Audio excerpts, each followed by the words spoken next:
Hello, everyone. My name is Mateo and welcome to the Weekly Assist. Today, we will take you around the sports world, mostly focusing on the NFL draft. Finally, some actual sports news. Just to bring you around a couple of the headlines in the sports world right now, Jameis Winston signed a one-year deal with the Saints. This will put him as the backup behind Drew Brees, but a great situation for him and the Saints. The big shocker was that Rob Gronkowski was traded to the Buccaneers. Of course, he was retired, but for him to play again, his rights would need to be traded, and the Patriots got a fourth rounder and they traded Gronk and a seventh to the Buccaneers, pairing Rob Gronkowski back up with Tom Brady, which is going to be very dangerous, especially with the other offensive weapons that the Buccaneers have in Tampa. The 2022 NFL Draft will be held place in Las Vegas, Nevada. Of course, after it was supposed to be there this year, but it couldn't because of COVID. So I'm sure Las Vegas is happy about that. The Last Dance is taking the world by storm. I 100% recommend it. There are about 4 episodes through right now. There's going to be more every Sunday. It's a 10-part documentary. It's so amazing. I 100% recommend watching it. You should definitely checking it out. And also, there's growing optimism that the MLB season will happen, and sooner rather than later. So that is something interesting to check in on. That is all for the news, and I'll go into talking about our segments right now. All right, now we are here with Dylan and Matt. Nick has supposedly fell off the face of the earth, and we have a lot of segments planned for you today. First, we have our tweet of the week, where basically we each bring to the table one tweet that we saw this week that we really like. And then next we're doing something where it's like we have to tweet or put something on our Instagram story, one thing that would make people know that something's up and something's wrong. Basically like the in danger type of thing. Then we're doing our draft recap where we go over our favorite pick, our least favorite picks, our sleeper picks, and our surprising picks. And then last we go into our draft grades for everyone in the NFC. So it's a very draft-packed show today. So we're going to start with our tweet of the week. My tweet of the week is according to NBA Twitter, Draymond sucks and Steph's a role player. So why does beating them make LeBron the GOAT? From at YUHLO30. I really agree with this because NBA Twitter is obsessed with LeBron. They give the Warriors no credit. And everyone's downplaying Steph Curry's defensive game, saying Draymond's worth nothing. So I really agree with that tweet. What's your guys' tweets of the week? My tweet of the week comes from Marcus Whitman. Some of you might know him as TFT Football. He has a YouTube account. He does Madden rebuilds and also just makes a lot of great NFL content. And it's about me and Mateo's 49ers. And he says, I'm going to look like such an idiot for having Ayuk as a third-round prospect. Dude is an absolute perfect fit in San Fran's offense. Honestly, like him and better in San Francisco than Judy or CeeDee Lamb. Crossers and rack, baby. Double Devos. I was really hyped when I heard that John Lynch and Kyle Shanahan had, Brandon Ayuk as their number 1 wide receiver, and I like that we got up and got our guy, and I'm excited to see how he's going to work in this offense. So my favorite tweet of the week comes from the Packers strong safety. He said this morning, man, the way Twitter talking, we must have went 4-12. And the Packers defensive tackle, Kenny Clark, said, man, I swear. So basically what he's saying is, so Twitter's overreacting with how the Packers drafted Jordan Love, A.J. Dillon, etc.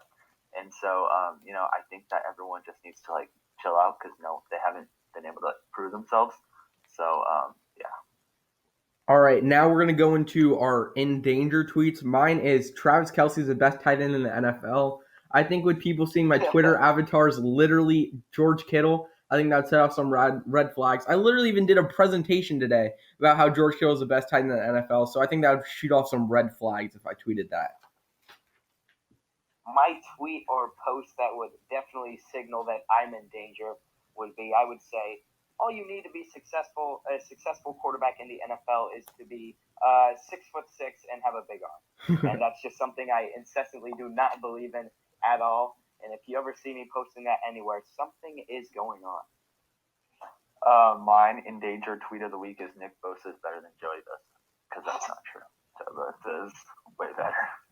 Okay. All right.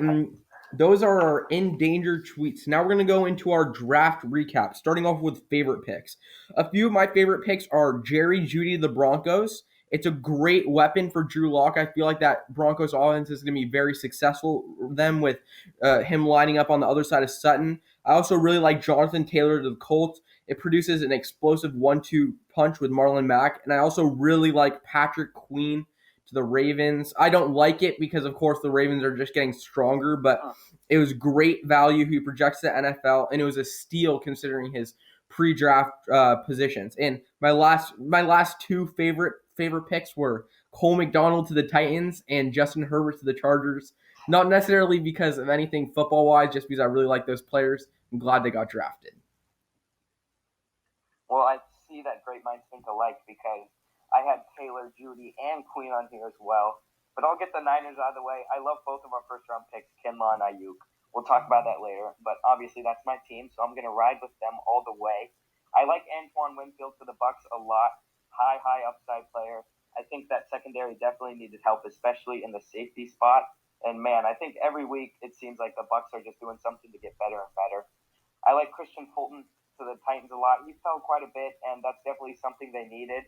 They have Adoree Jackson there, and he's going to play well there.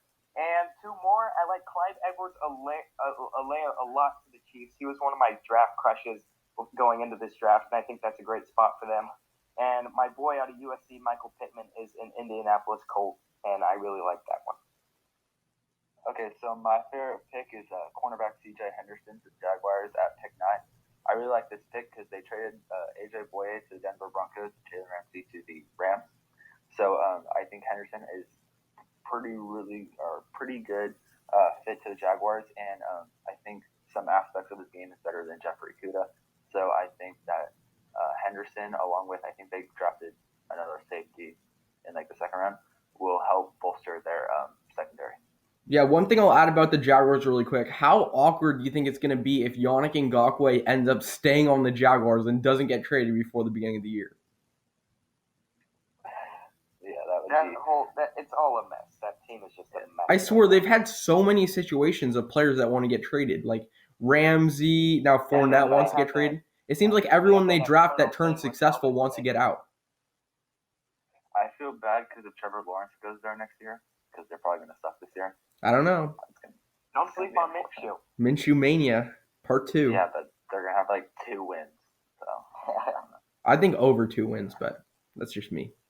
All right, next we're going to go into our least favorite picks. One of my least favorite moves was A.J. Terrell to the Falcons. I feel like there's such a big drop-off from the other corners, and they had much more pressing needs with better available players at their spot. I feel like he was overdrafted, and there's better picks available for the Falcons. Also don't like Damon Arnett to the Raiders. They completely overdrafted him. I think they could have gotten him way later, even in the second or third round. And there were better corners available even. And also I don't like Josiah Durgara to the Packers. That was a horrible pick. 6th round projection. They could have at least got him in the 4th or 5th. And there are better tight ends on the board. My least favorite, this first one isn't going to be surprising at all. Not that I hate the spot for him. You know, everyone just knows that I'm not the biggest Justin Herbert fan. To the LA Chargers there at pick 6. I think it's actually a really good spot for him if he is going to develop, which I question heavily. I don't like the Damon Arnett pick either. I was completely shocked by that one. I guess that can go into my surprising picks as well. I heard his name in passing, but honestly, he was the 3rd best corner in that group at Ohio State. So I was really surprised that the Raiders took him. But if it was any team, of course, it'd be the Raiders. And we have a double up here for the Seahawks. Jordan Brooks in the first and Darryl Taylor, linebacker and DN. Yikes, that was just the whole Seahawks draft, we'll address later, was tough. And another pick I really didn't like was Jalen Reagor to the Eagles. Everyone thought they would take Justin Jefferson, so this was surprising. I don't like Reagor as a prospect that much, but I think they have a lot of those similar guys there, so he will have the opportunity to learn from some of the best at what he is able to do. And lastly is quarterback James Morgan to the Jets.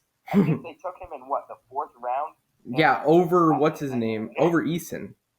And even so, I don't really see a reason necessarily for the Jets to be drafting a quarterback anywhere earlier than the 7th round, if not bringing in an undrafted free agent. And I don't know why James Morgan's the guy they brought in. I'm just confused by that. So my least favorite pick is Dylan touched on it. Jordan Brooks to the Seahawks. I don't understand the pick at all, especially when Patrick Queen's on the board. I feel like Queen and Bobby Wagner, along with KJ Wright, would have been a pretty nasty linebacker combo or group, but or trio, whatever you want to call it. But I don't like Jordan Brooks at all.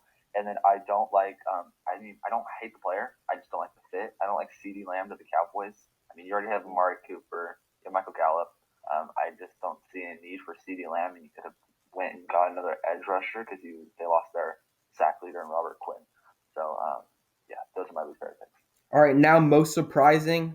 I have a few quarterbacks in there. Jordan Love to the Packers. I wasn't as shocked. I felt like this could be a possibility, but it was still really surprising to see him picked there. I also let out an audible gasp when Jalen Hurts was picked by the Eagles. That was really surprising. I think it was good value, but I just didn't understand the situation at all. But we'll touch on that later. I also, most surprising was Jordan Brooks, what you guys already touched on. Not the biggest need, complete reach, total Seahawks pick. Also, I was surprised that Austin Jackson was picked by Miami at 18. I felt that there was other offensive linemen that had better value at this position. I was just kind of surprised, but he could develop. You never know. Also, I was surprised about Derek Brown to the Panthers, but I really like the pick. I think it's a great fit. I just was surprised because a lot of people thought it was like a surefire that it was going to be Isaiah Simmons to the Panthers. My most surprising are they appear to be somewhat steals. I don't hate any of them at all, actually. And my first one is Zach Bond to the Saints. I'm surprised he fell so far, especially leading up to the draft. People saw him as an late first, early second round prospect. And I think it was really just dependent on scheme. And I think this is going to be a really good spot for Zach Bond to play in. Another player that I'm very surprised fell is Josh Jones. He fell all the way to third to the Cardinals, which, by the way, the Cardinals had an amazing draft, and this fills a need for them. I was very surprised that he fell. And something that Matt touched on is CeeDee Lamb to the Cowboys. I did not see this coming at all. Jerry Jones did say he was the only one who was going to be making these decisions in drafting. And not that I hate the pick, of course, although I think CeeDee Lamb is a little bit redundant with what they have in Michael Gallup. So my surprising pick, and I actually like the pick, it's Jordan Love to the Packers. I kind of overreacted when it happened because I think every Packers fan did. But when you sit down, you think about it, and you're like, okay, I understand it. It's not too bad of a pick. I think he could develop well. My second surprising pick is Andrew Thomas to the Giants. I think everyone kind of was like, all right, this is gonna be the top five. Burrow, Young, Okuda, and then a tackle, and then Tua. But I think everybody thought that Willis would be the tackle here, but Thomas went. So that was Wills, kind of like yeah. a oh my gosh moment. Wills, sorry. And then my third surprising pick, which I kind of like, DeAndre Swift to the Lions. I don't really like a lot of Lions picks, but this is pretty good. I think they're going to try to transition to be maybe a little more run heavy. And Kerryon Johnson's coming off that ACL tear, so we don't know how he's going to be. So this is a pretty safe pick, and then they could just run dominant team to save Matt Stafford. All right, now for my sleeper picks, I have Antonio Gandy Golden to the Redskins. He's a big weapon. I feel like he has second round upside, and he has great mechanics, great hands, great footwork. So I think he could be a sleeper move that could be turn very successful for the Redskins. Also, sleeper was Brandon Ayuk. I feel like he's a great fit for the 49ers, and he could quickly produce and become the best wide receiver out of the class next year and the quickest impact. My sleeper is Michael Pittman to the Colts. It's a great situation for him. He's not going to be relied on as a number one option, but Philip Rivers loves throwing the ball, and I think him and T.Y. Hilton are going to be great weapons for Philip. I like that you went a lot of offense on your sleepers there because mine is mostly defense except for one exception. My first is Willie Gay, linebacker to the Chiefs. He had some off-field issues. He didn't like the whole school thing very much. He cheated on tests, and he got in a fight with a backup quarterback there. But I think he might have been, or some people might have seen him as the best pure linebacker in the class. Obviously, Isaiah Simmons is there. He's not a pure linebacker. He does a lot more things than just that. But I think Willie Gay is going to have a big impact on this Chiefs defense without the whole school thing going on there. He's just able to focus on football. Another linebacker, Logan Wilson, taken by the Cincinnati Bengals. He's a very sound cover linebacker, and he's a good run stopper. It fits a need for the Bengals for sure.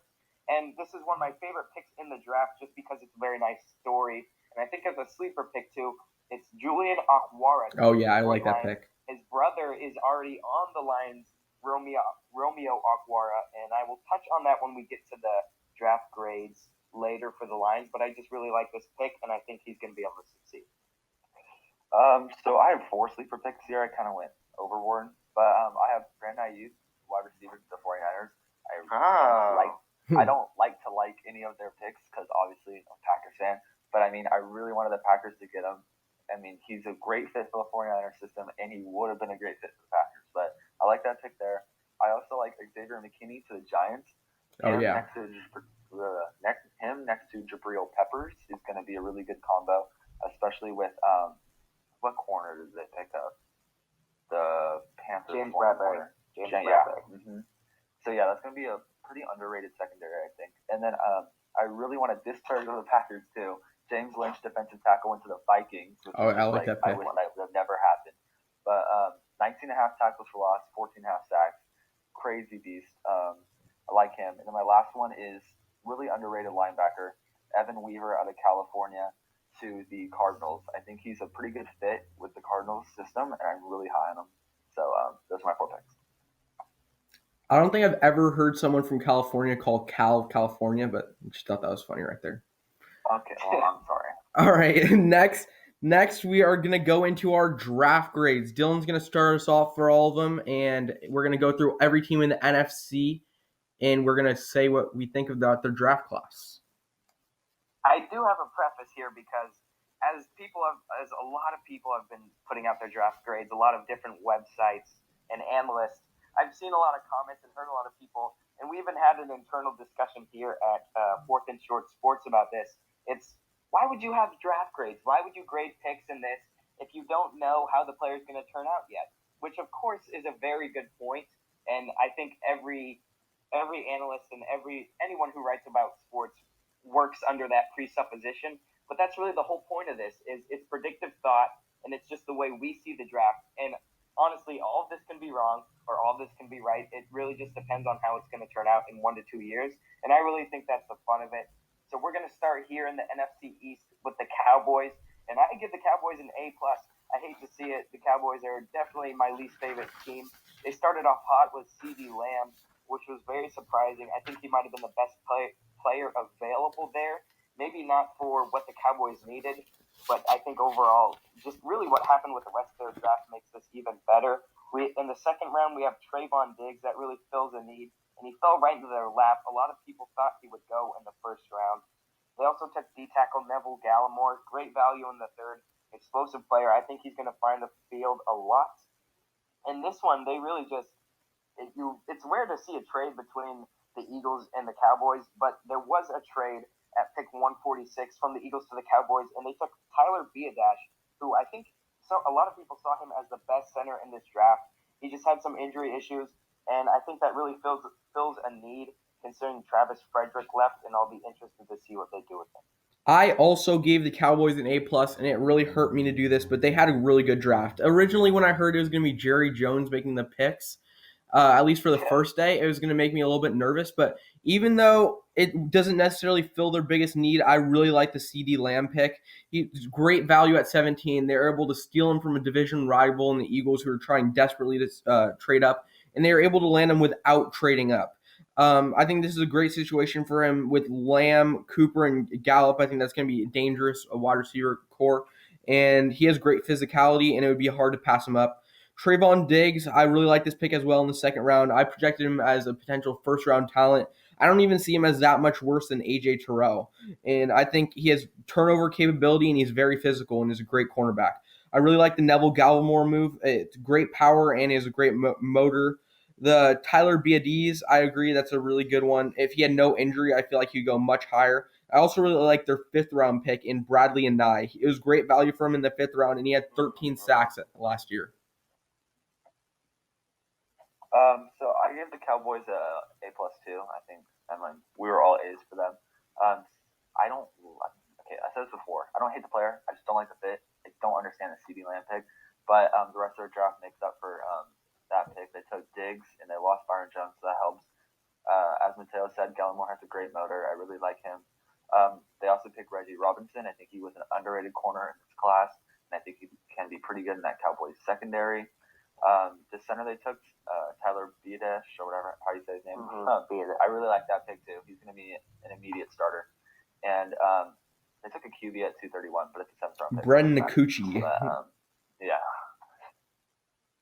Yeah, I think I probably would have given this somewhere like an A- to B+ range if they didn't draft so well after the CeeDee Lamb pick, because I'm feeling the same way, as it's really redundant. I think him and Gallup are very, very similar players, and I don't know exactly who they're going to line up in the slot there. I guess they'll put CeeDee in the slot, but they're putting a lot of weapons around Dak, so hopefully, he'll be able to prove himself and work for all that money he's asking for. But next we have the New York Giants, who I'm giving a B+. First off, they started with Andrew Thomas with the 4th pick. This was really surprising to a lot of people, but I was reading some reports that some analysts had him as their tackle 1, so I like this. Of course, that it's a huge need. It was a given that they were going to take a tackle.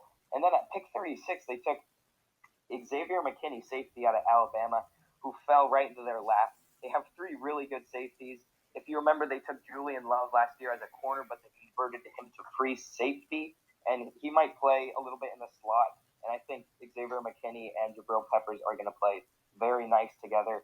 Pick 99, they took another tackle, Matt Pert. He's a very good developmental tackle, and honestly, I think it's pretty possible that he'll beat out Nate Solder, who's really not very good and he's getting older. But he will be a nice trade piece if Matt Pert is able to develop. And finally, at pick 110, they took Darnay Holmes, a corner. He's an uber athlete, and I think he's going to play very well in this system. This is a really nice cornerback room. All right, for the Giants, I gave them an A-. For their first pick in Andrew Thomas, they were desperately trying to trade down, but that means that Andrew Thomas must have been their guy through and through. He doesn't really have any character issues, and I think he's a great line piece. He can play both sides, so I like that pick. In the second round, they had an absolute steal in Xavier McKinney. He had top 20 value. He has great field awareness, versatility, and he's one of the best value picks in the draft for me. I think he's definitely going to slot right in as a starter. I really like the Matt Pert pick, protecting assets. Linemen are key. They also picked Shane Lemieux from Oregon.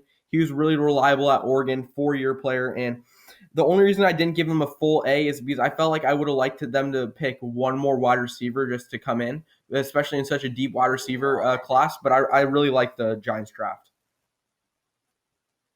So I give them an A-. I don't know. I just feel like this draft is like really good for them. They took Andrew Thomas. They needed that tackle. Xavier McKinney is an absolute steal. Him and Pepper is going to be a nasty safety combo. Pert, I mean, like Dylan said earlier, if they trade that old tackle, Soldier or whatever his name is, Solder, Nate Solder, former Patriot. Yeah. If they get rid of Nate Solder, which he has a really big contract, and I don't know where he's going to go now that Browns have 2 tackles, because I was thinking he could have gone there. But Pert's a good pick as well. Darnay Holmes is a really good pick. Shane Lemieux, I think that's how you say his last name. I really like him. I think, I don't know how to say that. It's like French or something. Oregon Duck. He could be he's out of Oregon. Mateo loves those guys. I think if they develop him, he could be a starter either in the middle of this season or next season. So I like that pick. And they really went linebacker heavy the rest of the pick. So I don't know. I think it's the A-. I think they did a good job. And next we have one of the most controversial drafts of all of this eventful draft night, and that's the Philadelphia Eagles, who I'm giving a C-. The only reason this isn't any lower is because I think they had one of the best day 3s out of any team. But let's just get started. Pick 21, they took wide receiver Jalen Reagor. Honestly, at this point where he is in his development, which obviously is a baseline because he's going to develop in the NFL, you'd hope, I think he's kind of a glorified punt returner. He wasn't really asked to do much in college, and they like the speed. I like what they're doing. They were saying that they don't want to check down. They want to have an explosive offense, which I understand. It plays well to the strengths of Carson Wentz. And if he was going to go anywhere, I like this spot for him because they have Deshaun Jackson there and now Goodwin, who kind of do the same thing. So he's going to learn from 2 very good players at what he does. And then with their second pick, at pick 53, they took quarterback Jalen Hurts, which was one of the most shocking picks in the draft. I was very surprised considering obviously they have Carson Wentz. Many people are saying that, or have been saying that Carson Wentz is injury prone, which I don't necessarily think that's the right word because he's had a lot of freak injuries. He obviously tore his ACL, I believe, right? Right there before the playoffs. Mm-hmm. And then in the playoffs last year, he had that hit to the head by Jadeveon Clowney that took him out. So I'm not going to necessarily say he's injury prone, but if the Eagles use him kind of like a Taysom Hill like, and they're able to get him on the field a lot, I think that'll make the value better for this pick, considering they took him in the second round when technically they didn't need a quarterback. And I think the saving graces, like I said, came in day 3. They took draft Jack Driscoll, O-lineman. He has great value. Another great value pick at O-line was Prince Tegawanogo in the 6th. He really fell, and he has high upside. I think he can come in there as this line is getting older. It is one of the best lines in the NFL, but it is getting older. And they took a very athletic developmental linebacker, Davion Taylor, and that's a really big need for them. I wish maybe they addressed linebacker more, but if they can develop the way they'd like him to, then that's going to be nice for the Philadelphia Eagles. I gave the Eagles a C+. I don't hate the Jalen Reagor pick. I don't love it. I feel like it would have been better to pick Justin Jefferson at that spot. But of course, it fills that huge wide receiver hole, the huge need that they had. He does have drop issues, and one thing that stands out is a wide receiver with drop issues that's really fast. I'm like, could the floor be like Ted Ginn? I'm hoping that's not the case. I'm hoping that he has better upside. But it should be an interesting development in Philadelphia. In the second round, the Jalen Hurts pick, of course, that was super surprising. It was really good value for him, I feel like, but they had so many other more pressing needs, and especially in a position where they have a franchise quarterback already. Of course, as you touched on, Carson Wentz he isn't necessarily injury prone, but he has injury history. And when a player has injury history, you always have to have a pretty reliable backup, and I think Jalen Hurts could fit in well there. And they supposedly really wanted to pick CeeDee Lamb, so they must have watched a lot of Jalen Hurts film in that, and they must have fallen in love with him because it wasn't like Jalen Hurts fell to them. They traded up to get him, so that should be an interesting pick. Davion Taylor, linebacker, he's raw, but he's fast and athletic. I feel like he was a little bit overpicked, but I feel like he could develop, right? And they got some line picks that were very good. Kavion Wallace, he fills a need with Malcolm Jenkins gone. But their late round picks were very good. I agree. Also, Prince Tega, Wahoo, whatever. It's great depth add, and I think they had a really good late day 3. All right, so Eagles A. No, I'm kidding. Eagles, I give them a B, and I'll explain. Okay, so I don't like the Jalen Reagor at all. I think they should have taken Justin Jefferson, but Jalen Hurts, stud. I'm excited to see more Philly specials because now you can put Jalen Hurts, you can call hike, and then you can do Wentz to come over, and you know what the Philly special is. So I'm excited to see that, and I think he can be like a Taysom Hill type player. So I like that pick. Davion Taylor, stud. I think he'd be a great linebacker. I don't know. I don't know. There's something about him. I just like him a lot. Also, Kayvon Wallace, stud. He's going to really help that secondary. Jack Driscoll, stud. He's going to really help that O-line. And then a steal in the 7th round, Prince Tega Auha, however you say his name. Wanogo. What Dylan? See, Dylan knows how to pronounce all these guys' names, but I don't. I'm cultured. So, yeah, see, Dylan's cultured. I'm not. Anyways, Prince Tega, I'm calling him that, absolute stud. They had sneaker picks and Sean Bradley. I like that pick. Sneaker picks? John Hightower. What did I say? Sneaker, sleeper, whatever. Sean Bradley, I like that. John Hightower, he can be a developmental wide receiver, maybe a special teams guy, like him. So overall, this class is a B. I would have given him an A if they took Justin Jefferson, but for some reason they took Reagor. So yeah. Yeah, I mean, I believe in Howie Roseman, and I think they can really develop all these players that they have. And I think this could turn out to be one of the most turnaround drafts in this class, even though it doesn't grade out very well. And something that you mentioned, Mateo, is they really like CeeDee, which is something I forgot to mention when we were talking about the Cowboys, is that although, yes, that's not necessarily a need, you're essentially taking him away, or at least taking the opportunity for the Eagles to take him. Because if they passed up on him, I consider that the Eagles would probably trade up and take CeeDee, especially if they weren't that high on Justin Jefferson. Yeah, they were actively trying to trade up for him. Yeah, circling back, that does make the Cowboys pick even better. But here, rounding up the AFC West East, we have NFC. the Redskins. NFC East. We have the Washington Redskins with new coach Ron Rivera. I'm giving them a solid C+. There's not really any impact picks here except for obviously that Chase Young, which Chase Young is an amazing player. I think Ron Rivera is going to get the absolute best out of him. He has great bend and finesse. I think he needs to work on his counter moves a little bit, but obviously Chase Young, people are seeing him as the most talented player to come out of this class, and some people are even calling him a Hall of Famer already. And at pick 66, they took Antonio Gibson. He's a hybrid wide receiver, running back, tight end type. And if you can use him right, these players seem to be killer in this new NFL, but I don't know. Ron Rivera is more of a defensive type coach, so it'll be interesting to see if they can get the best out of him.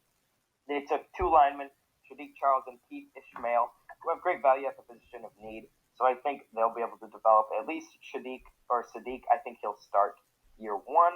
And 142, they took Antonio Gandy Golden, who I think can actually compete for wide receiver 2 there.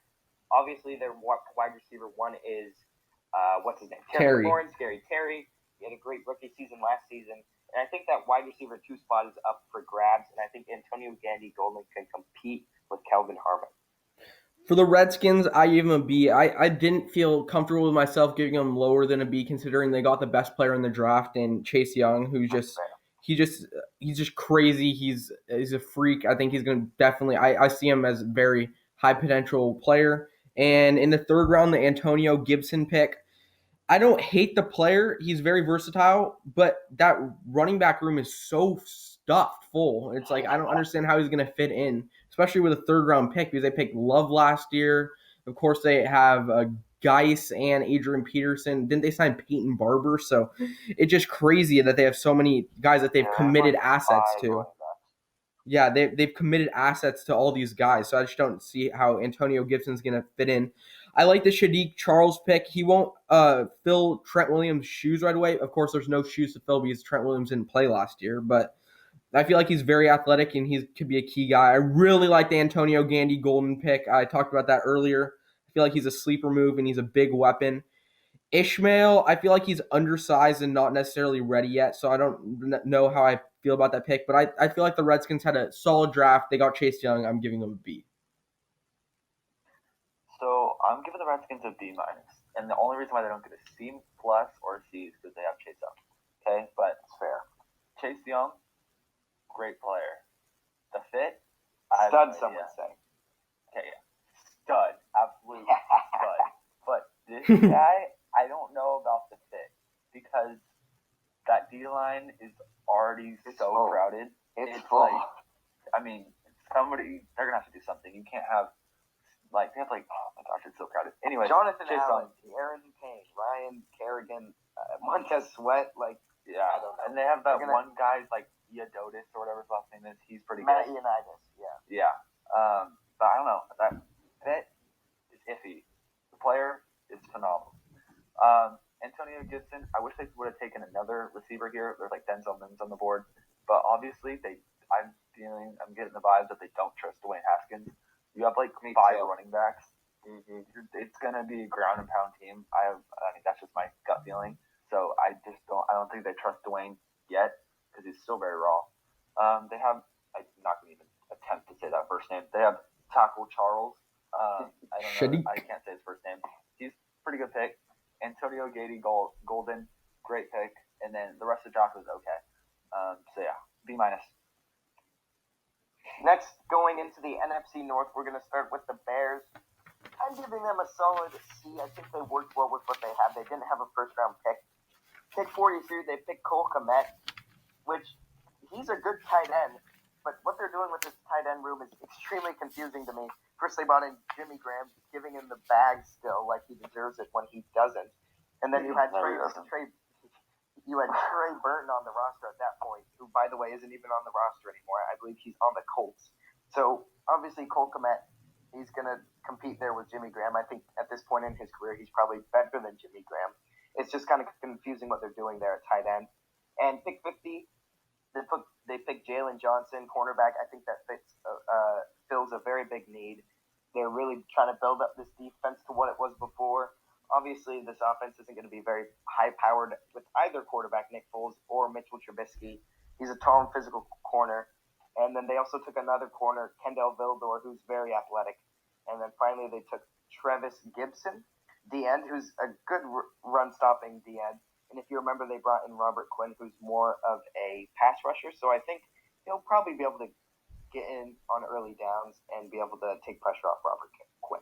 I gave the Bears a C, starting off with their second round pick, Cole Kmet. He's a good tight end, but it's such a loaded tight end room. They have 10 tight ends on the roster. They're going to have to do something about that. But he can receive, he can block. He's the best tight end in the draft, so I don't hate the pick. Jalen Johnson in the second round, I feel like he's a first-round talent if he didn't have his shoulder injury. He has great size, speed, and he's very physical. Trevis Gibson, he's a little bit raw, but he gets to learn behind great edge rushers, so I feel like he has good potential. Kendall Victor, they have a lot of corners, but he could be competitive, and I do not like the Darnell Mooney pick. I feel like he's small and he has drop issues. He just has speed, so I feel like it's a solid C draft. Not too good. It's all right. It's average. So I'm giving the Bears a C minus. I almost gave them a D plus. The Cole Kmet pick, I hated. I mean, okay, nothing against the guy. I bet you wish you got Cole Kmet instead of your guy. No. I love the Packers pick. Okay, but I'm not hating on Cole Kmet because he's gotten further in life than I have, right? But I feel like some people viewed Chase Claypool as the best tight end in the class, even though he's a wide receiver tight end hybrid. I don't like Chase. Whatever you want to. He's versatile, especially where it went. But I think it's going to be a good fit in Pittsburgh. Anyways, Cole Kmet, don't like the pick at all. I just don't understand it. Like Mateo said, 10 tight ends on the roster. You paid old man Jimmy Graham. I just don't like it. Jalen Johnson, great pick. That's the only great pick. And the rest, I just don't understand. I don't know. I get the guard picks in the 7th round, but that's the 7th round. It's boom or bust type thing. Darnell Mooney, I agree with Mateo, super small. And yeah, I just don't even know who the rest of these guys are. That's how bad it is. Yeah. Here next we have the Detroit Lions. And I actually really like this draft. I think it was a fringe top 5 draft. I'm giving it an A. Jeff Okudah there at pick 3.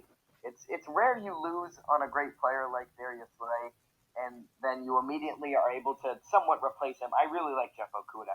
He's a very nice player, great story, and I think he's going to fit very well here with Matt Patricia in this Detroit defense. Next at pick 35, you have DeAndre Swift paired with Kerryon Johnson.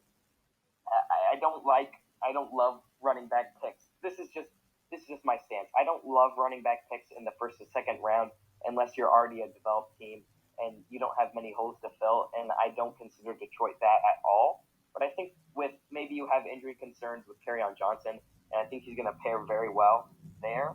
And pick 67, one of my favorite picks, I already touched on this earlier, but Julian Akwara.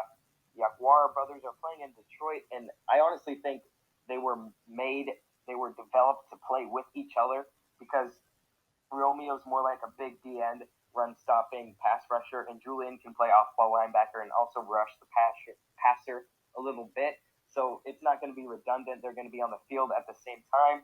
They took O-lineman Jonah Jackson, and they also took Logan Sternberger. You really need to improve that offensive line, and I think they somewhat were able to do that. They also took Quintez Cephas, a wide receiver out of Wisconsin. I think he's really underrated. He's big and athletic. I think he's going to be able to play year one. Outside of Kenny Galladay and Marvin Jones, I don't really know who they have on that roster. And I think I'm just kidding. He pairs well with what Matthew Stafford has to offer. He's a very good jump ball wide receiver. And if he is able to develop, he can be a long-term replacement for Marvin Jones. I gave the Lions a solid A-. I really like the Jeff Okudah fit. It fills a big need. Of course, people were thinking that they could trade back and still get Okudah. I don't know how much that would work, so I think it's fine with them staying. It was a good pick, and his skills transition to the NFL. DeAndre Swift pick, I don't hate it.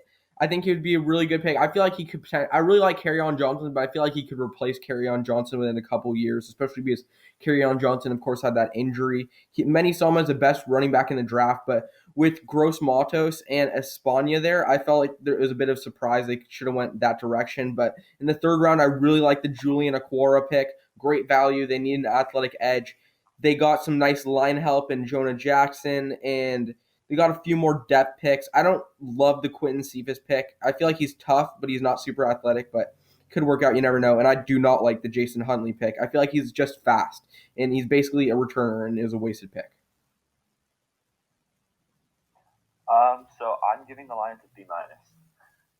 Jeffrey Kuda, absolute stud, but it sucks that he's gonna have to go against Devontae Adams and Aaron Rodgers because he's gonna get exposed. But he's a good player. DeAndre Swift, I like that pick. I mean, he's gonna take over for Kerryon Johnson, who, like everyone's touched on, he has that big ACL injury. But if they go for a ground and pound attack to like make sure Stafford doesn't get injured because he literally like broke his back last season or something happened to his back because he's carrying that team. But so I like that Swift pick can take pressure off Stafford. Julian Aquara, did I say that right, Dylan? Yes. Yeah. Okay. I like that pick, pairing up brothers. I mean, that's like the Griffin brothers in Seattle. That's going to be a good pick there. Jonah Jackson, I do not like that pick. Logan Stenberg, I do not like that pick.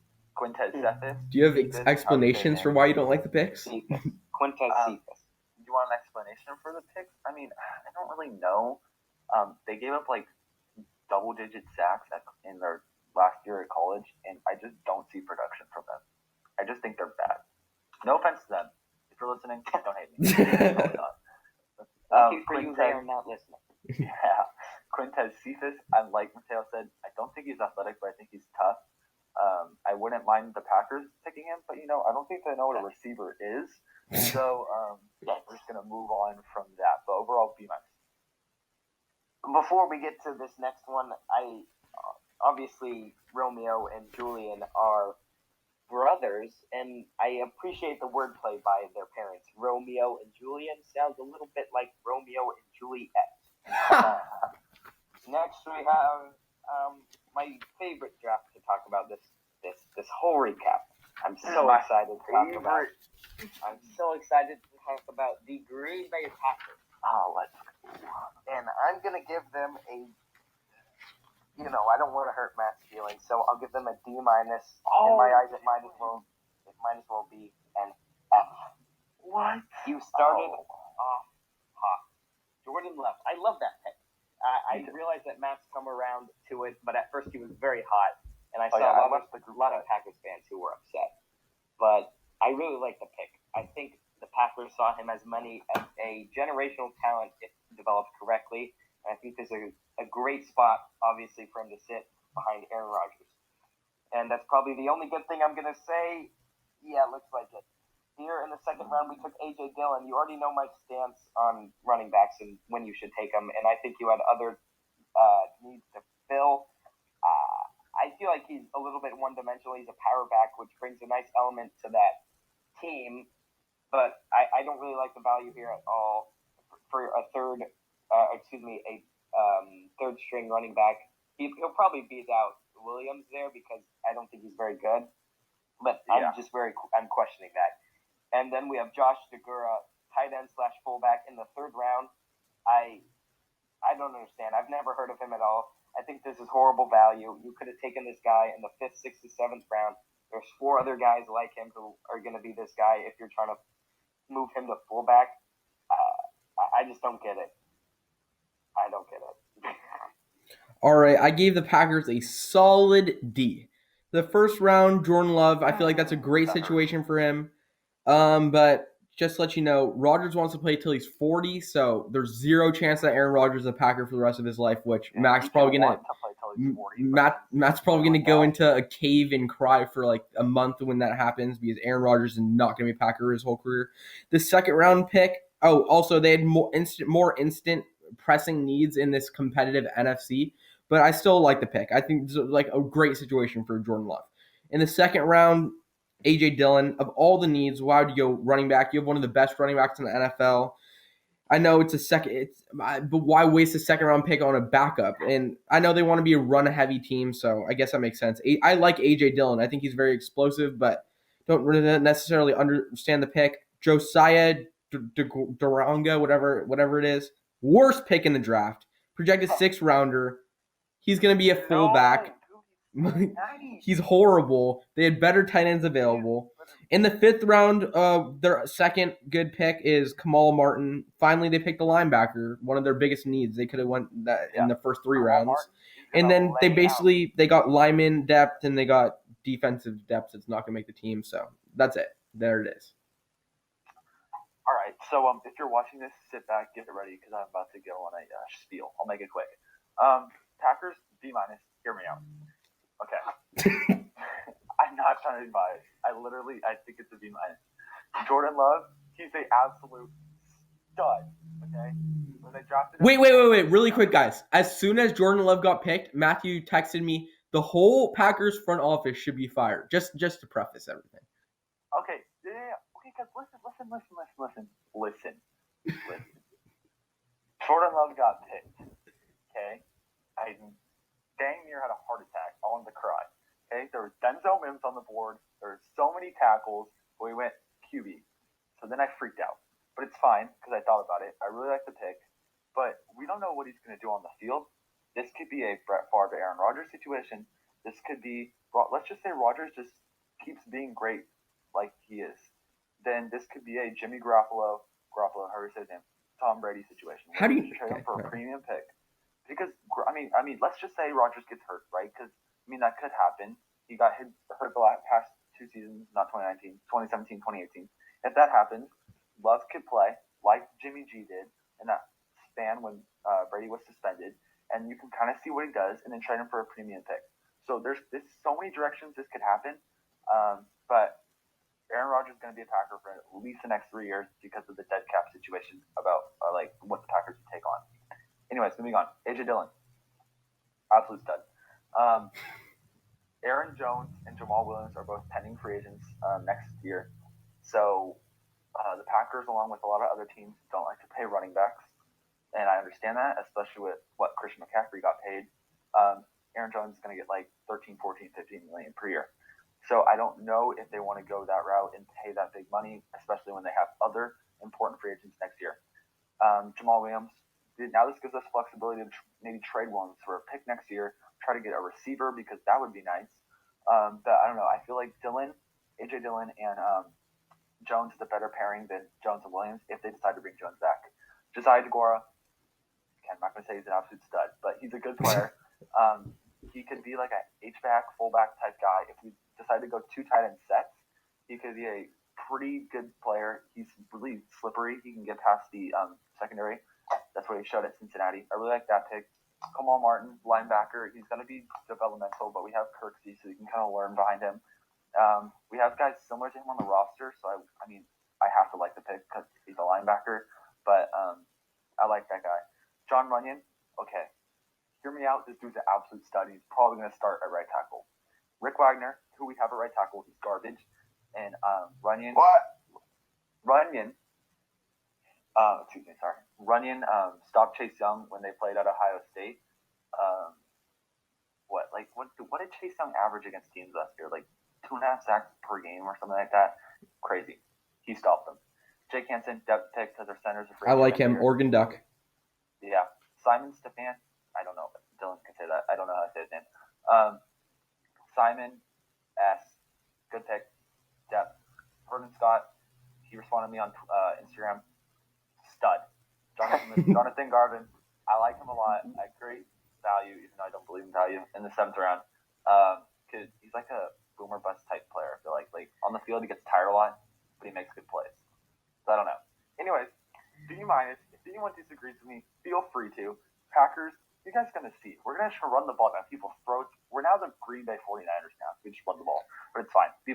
By the way, I'm really surprised you didn't pull out do you know what other Cincinnati tight end was picked in the 3rd round? So I'm proud of you for not saying that.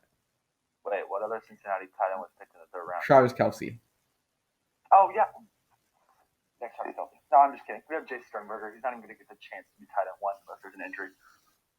Oh, so you took a backup tight end in the third round. Yeah, because Mercedes Lewis is 38 years old and he's not going to be able to block like he used to in his prime days. So we're going to need somebody to block for us. God, that was a horrible pick. But if this pick. guy's a blocker, you took 3 O-linemen in the later rounds. Why couldn't you just replace the Degura pick with the wide receiver and take him all the way down there in the 6th round? Because no one was running up their bell and running up their card to take Joshua Degura. Honestly, I would have taken him later, but I'm not the GM, and I have to respect the pick because I'm a fan. By the way, I would just love if you could see into an alternate reality, and it would just like the Packers don't pick Degura. Degura is a undrafted free agent. That would be hilarious. He's not good. He wouldn't be an undrafted free agent. I mean, the tight end class is so bad this year, so he would have been picked. Hunter Bryant's 10 times better than him. Hunter Bryant is overrated. I mean, he's gonna bust. So is Josiah Degura. No, Josiah Degura is an absolute. Wait, no, he's not. I didn't say that. Okay, but he's really, really good. Okay, I like him. He's gonna block. Roger's gonna be scrambling to the right. Look downfield, Devontae Adams. Degura's gonna throw a block, throw the ball, touchdown. Then we're gonna beat the 49ers. Just kidding. The problem is Devontae Adams is gonna be double covered, and the only people open are gonna be Kumaro and Lazard. Devontae Adams was double covered last year and almost had 1,000. He was 3 yards shy of 1,000 yards in 11 games. So I don't care. You guys have zero other receiving weapons, though. That's the thing. Jimmy Graham was at least kind of a threat. So it's fine. Here's my point, okay? We're in the same division, so I have all reason to be afraid of you. We put an ass whooping on you guys twice last season. Once in the playoffs. And I see nothing. I'm looking at this draft recap here. I see absolutely nothing that scares me. Jordan Love scares me as a Niner fan more than any of your other picks because he's going to be here 4 or 5 years from now, and we're going to have to see him then. You have nothing at wide receiver besides Devontae Adams. You have a bunch of redundant players who all do the same thing. Oh, sorry, Bagleton. You're going to move someone out of position and force them to play in the slot. slot. Who Reggie Bagleton is? It's Bagleton. I don't care. And if you're switching to our scheme and you're trying to emulate the Niners because we whooped you so bad, you're going to need someone to work over the middle besides Devontae Adams. The Niners can care less. The Niners. I like Equanimous. I like him. I think he's your highest upside wide receiver there, and I hope he develops. I hope he does because he's going to have to be your saving grace. The Niners don't care who their outside wide receiver is because we just love working over the middle of the field with our slot players. And I don't see that at all for you guys. And you're trying to implement your run game to be similar to us. You guys have to work out from the middle of the field because Jimmy can't throw 10 yards past his what's the saying, nose or whatever. We have Aaron Rodgers. So, By the way, the only thing that makes me happy from this Packers draft class is that the 49ers don't. You should be happy that you don't have to get destroyed by the 49ers 2 times a year because you're not making the playoffs. Hey, Mateo. There's this highlight of A.J. Dillon. Okay, I looked at he threw some guy like 15 yards. Looked up the height and weight, same as Nick Bosa. Bro, the thing is, I looked up football, and you don't win games by throwing people. So.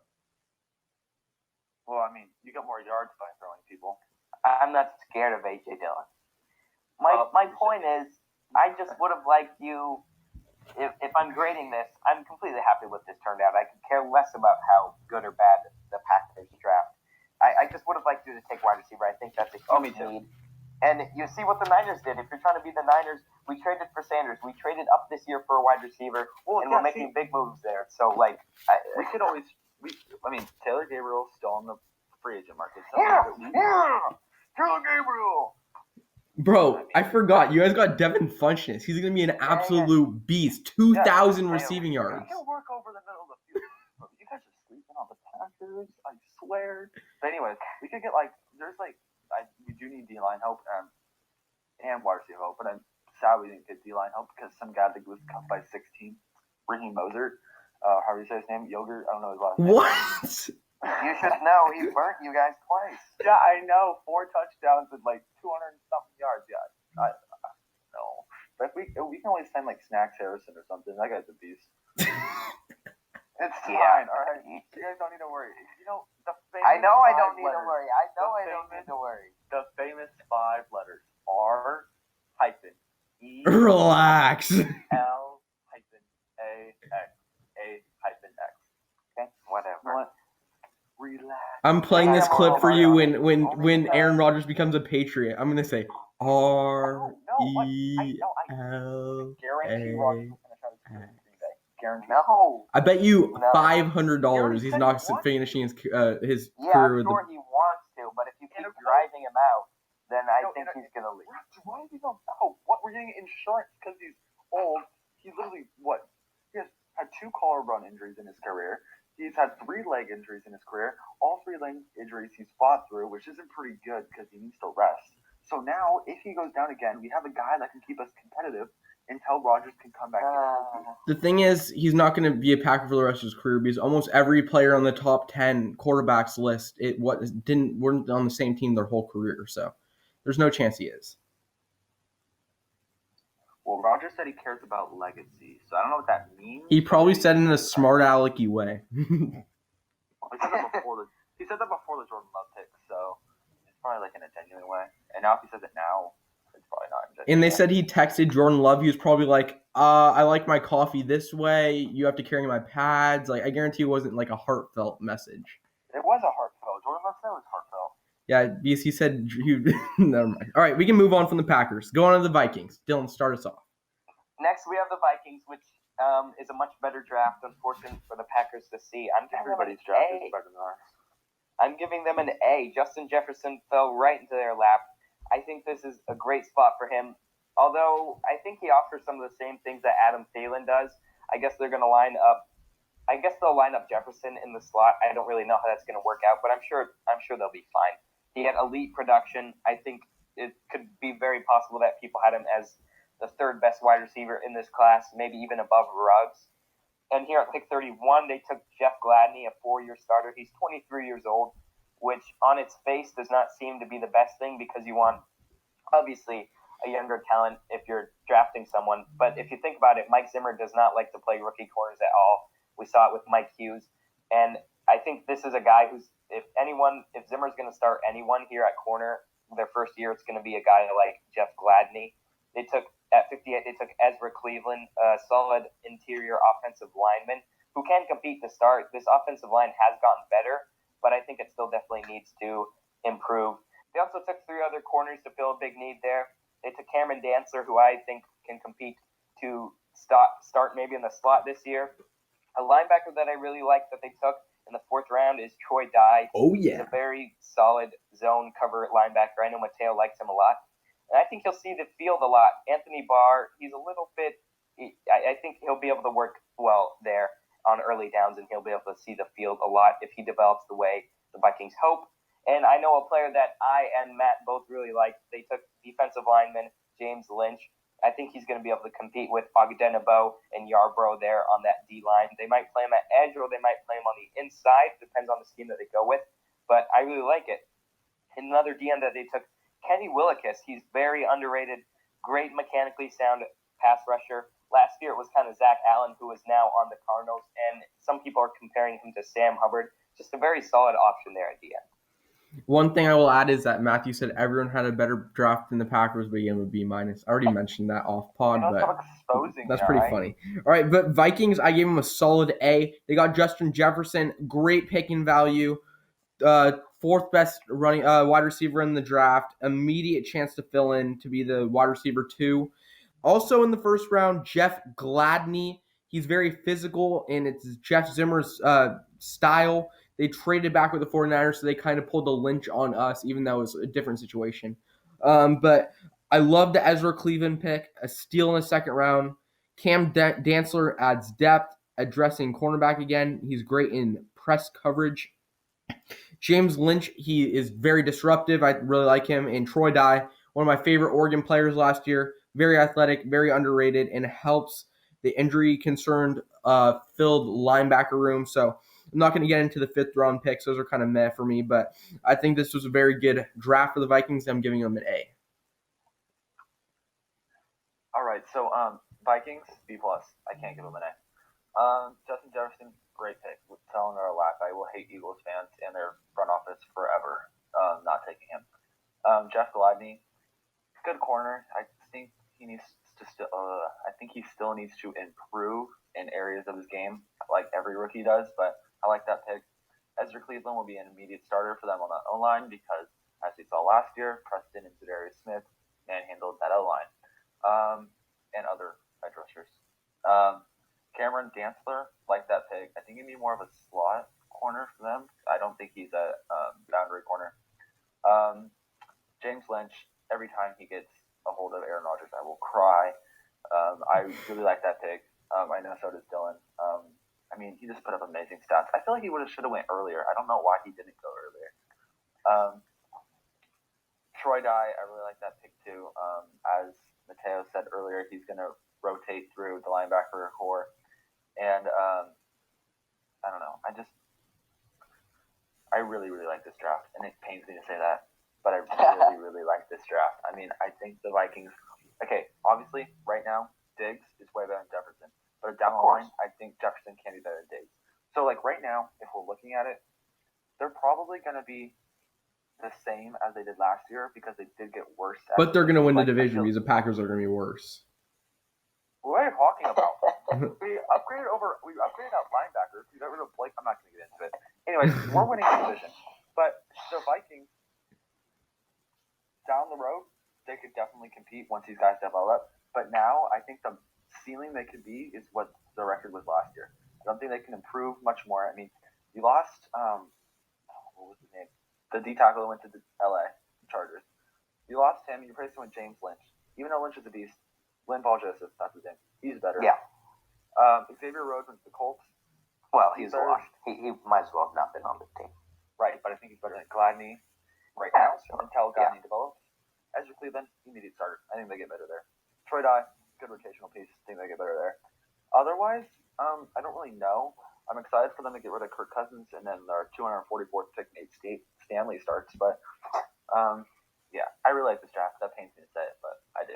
Yeah, I just want to – I'm sorry I'm digging in on the Packers so much, Matt, but I just remember something. When I was in kindergarten or first grade, I liked getting jerseys of all my favorite players in the NFL. Of course, I had 49ers jerseys, but other players too. I had a LaDainian Tomlinson jersey, and once I was watching a Packers game, I said, "Can I get a Charles Woodson jersey, Dad?" And he said, "We're not allowed to like the Packers as 49ers fans." And ever since, I don't like the Packers. So just wanted to refresh my memory. Just want to know it's not personal, Matt. It's not personal.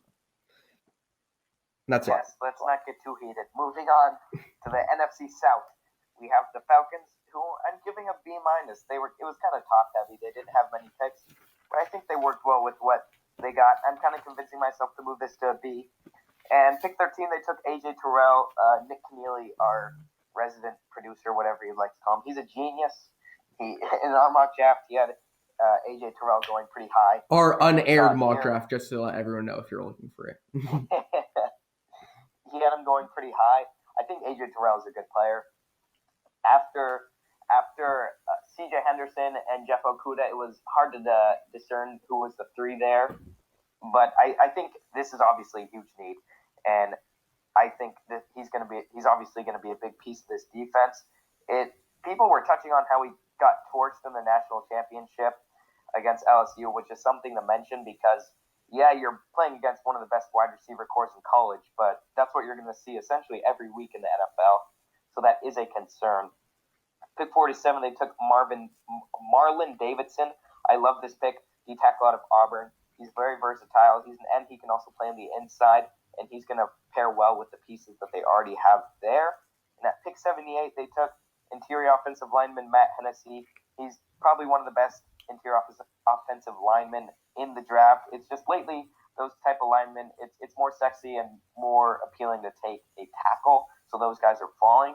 And I feel like he could eventually replace Alex Mack, who is a little older, and he's going to have time to develop here in Atlanta. The Falcons, I gave him a C+. I really don't like the AJ Terrell pick. I don't hate him. I just feel like the value, there's better players available. He has good size and speed, but his downfield coverage is very rough, and it was a big drop-off in the quarterback position from the top two guys. I'd like Kayvon Chasen much better in this position for the Falcons, but the pass is a pass. In the second round, Marlon Davidson, I feel like this is good value, addresses pass rush issues, and it's kind of an underrated move because he was underrated in college because he was in Brown's shadows. So I think this is a good move for the Falcons. In the third round, Matt Hennessy, it's key line help, nice athleticism, and as Dylan touched on, he could be Alex Mack's replacement soon. Michael Walker, I feel like he's basically just a special need add. Jalen Hawkins, he can create turnovers, but a bit overdrafted. He's probably going to be special needs too. And then Sterling Hoffrichter, a punter. Already have Ryan Allen. Don't really understand it. So Falcons, C+. I'm giving the Falcons a C-. I almost gave them a D. AJ Terrell, I don't know. I mean, it's a reach. It's a good pick. It's okay. I don't know. I don't like the AJ Terrell pick. Marlon Davidson, stud. Really like him. Oh, yeah. Hennessy is gonna sell so many jerseys. Just think about it. Hennessy on the back of the jersey, especially if you get the number 69. That's gonna sell some jerseys. Where Matt's mind goes. Sorry. Anyways, that's a good one. Michael, however you say his name. Michael Walker, linebacker. Okay. Jalen Hawkins, bleh. Not very good. And you know who is an absolute stud in this class? Sterling Hoffrichter is a punt. No, I'm just kidding. No, but I don't get the punter pick. I don't know. Why did you take a punter? Like, he's probably gonna not get picked. You can give him an undrafted free agent. I don't know. That's what I was thinking, but especially because they have Ryan Allen, who was a Patriots punter for a lot of years. You know what? The Falcons had a worse draft than the Packers. You heard it here first, though. False. Okay. I just want to talk about Marlon Davidson for a little bit because I think he's a stud, and I think if he reaches the ceiling, he's gonna be a monster. He was obviously in Derek Brown's shadow a little bit, but not really because his pure position is D tackle. But he was so good that there at Auburn they just flexed him out to the end, and he still saw the field. And I think he's going to develop very well here in Atlanta. Moving on, we have the Panthers, who I thought also had a very good draft class. Draft night, I have them with an A-. Here, their first pick, they picked Derek Brown, who I think is a very safe defensive tackle. You need help for this horrible defensive front. They were getting torched in a run game last season, and I think he lacks upside and versatility, but I think he's a very good run-stopping D tackle, and he can develop his pass rushing ability. Here, pick 38, I think this just makes this Derek Brown pick even better. They took Yeturgos Matos, who some people saw as a late first-round prospect, and he's going to learn and grow with Derek Brown. 2 to 3 years, those two they'll be a real force in 2 to 3 years. They're going to play very well together. They took safety hybrid out of Jeremy Chin. Some people were calling him a small school version of Isaiah Simmons. He's very, very raw. It's a really big boomer bust pick. He has a very low floor but a very high ceiling, and he's good. He has the potential to ball out here and just play a bunch of different positions for Matt Rule in this Panthers defense. They also took Troy Pride, who will play in the nickel. This cornerback room needs a lot of help. And a pick that I really like just because we know the name, Kenny Robinson, safety out of West Virginia, probably better known for his time for the St. Louis Battlehawks in the XFL. I presume that he's NFL ready because he has some pro experience, and I think he's gonna get some burn here for the Panthers. I gave the Panthers an A-. I feel like they came to this draft thinking we're going to improve our defense. Our defense was not very good last year, and they did just that. The Derek Brown pick, I love this pick. I thought it was going to be Isaiah Simmons. I loved Isaiah Simmons here too, but Derek Brown, they're committing to a guy that has a quick, powerful motor. He has an extremely high ceiling, and he has a high floor. He's a great character guy. He fills a big hole, and he's going to be a great leader for this Panthers defense for years to come. The Yeturgos Matos pick, I loved him coming to the draft. I thought he was definitely going to be a first-rounder. On the other side of Brian Burns, this could be very dangerous, and I really like that pick. Jeremy Chin, he's versatile. He has speed. Like you said, the Isaiah Simmons, like the Walmart version, but he is also very raw. But I think this is a great steal, especially because they lost Eric Reed, which I talked about in the prior podcast, how much I like Eric Reed, but I feel like this is a great add in the second round. Troy Pride, they needed cornerback depth. He's not a great tackler, but he's depth, so that's good. Kenny Robinson, I really like this pick, watching him in the XFL. Great depth add. He has pro experience in the XFL. He has great hands, and he is very capable of getting interceptions. Bronwyn Roy, I think that's how you pronounce it. He could get action at defensive tackle. He has the Matt Rule connection. That's one thing that put up a flag for me. I feel like because Matt Rule was his coach at Baylor, he must have really liked him to pick him. And I think this was a very solid draft. In the 7th round, they draft just some secondary depth. But it was a very, very good draft, improving a poor defense. I would have liked to see them get like a tight end or so at least some offensive line help, at least with one pick because they went all defense. But nevertheless, I really like this draft. So I'm going to give the Panthers a B. Derek Brown, absolute stud. He's going to be really good on that D-line for the Panthers, which they need because now you don't have Luke Kuechly there. Your Turd Gross Matos, I know it's Matos, but I like saying Matos. He's an absolute stud. He's going to be really good next to Brian Burns. Jeremy Chin, like I said, Walmart version of Isaiah Simmons. He's pretty good. Troy Pride, like everyone said, they need to improve that cornerback room, especially after losing James Bradbury. So he'll be a nice nickel piece. Excuse me. Kenny Robinson is going to be a really good safety. I really like them in the XFL. Bravion Roy, I think that's how you say it. He'll get some good action, like Mateo said, at defensive tackle. Do they run a 4-3? They're switching to a 4-3. Mm-hmm. Okay, so yeah, I mean, he could possibly be defensive tackle 2 if like an injury happens or something goes down. And then just another cornerback depth piece there with Stanley Thomas Oliver. Yeah, here's what I'll say. Obviously, it's not a very flashy few nights for them here in the draft because all they did was pick defense. But I think this was probably the smartest draft out of all 32 teams because Matt Rule, he's obviously a notorious rebuilder. That's what he did at Temple. That's what he did at Baylor. And he obviously plans to do that here in Carolina. I'm very high on Matt Rule, and I think this class that he drafted displays his vision because he brought in Joe Brady here, and this offense has pieces. They have, obviously, Teddy Bridgewater. They have DJ Moore and Curtis Samuel. I forgot that they brought in Robbie Anderson there to play wide receiver as well. And they just have pieces to work with. And he's going to let Joe Brady work with what he already has there, and he's going to develop it over this next year. And many people are expecting the Panthers to be a top 5 pick in next year's draft. But what Matt Rule is doing is building a defense, and he wants to build a very strong defense. I expect it. You never know what's going to happen this next season, and the draft is so far away. But I expect them to really focus on offense in next year's draft. And if you remember, the Panthers, for a good part of this last decade, they were one of the most feared defenses in the league. This past season, they switched to a 3-4, which did not work very well for them. And Matt Rule came out lately and said that he is switching back to a 4-3. And I think this defense, they're going to be a good defense. I'm just not sure what the whole team as a whole is going to be able to do. One thing I'll really quickly add is that the Panthers look like they're going to be a very solid team. The Buccaneers, solid, of course, to Tom Brady. They got the Patriots. Of course, we haven't talked about the Gronk ad yet, but that's very key. The Saints, that's going to be a really good division. The NFC is really loaded because even the Cardinals have made a lot of improvements. The 49ers and Seahawks, the Seahawks kind of got worse, but I feel like this NFC, I hope there's a season because it's going to be a very interesting NFC playoff picture. Next, we have the New Orleans Saints, and I'm giving them an A-. They didn't have many picks, but I think they utilized the ones that they had. They got better, and they're already a strong team. And I like what they did. Here at pick 24, people were questioning this pick, but it's Cesar Ruiz, an interior offensive lineman. They paid Andrews Pete a lot of money, and he really isn't that good. I was watching Teddy Bridgewater film earlier this year just to see what he was going to bring to the Panthers, and I saw Pete get beat off the line easily and just in so many games here for the Saints. And I think Cesar Ruiz has the potential to beat him out. They also have a few other aging pieces there on that O-line, so I don't hate it at all, especially for a team that's already nice.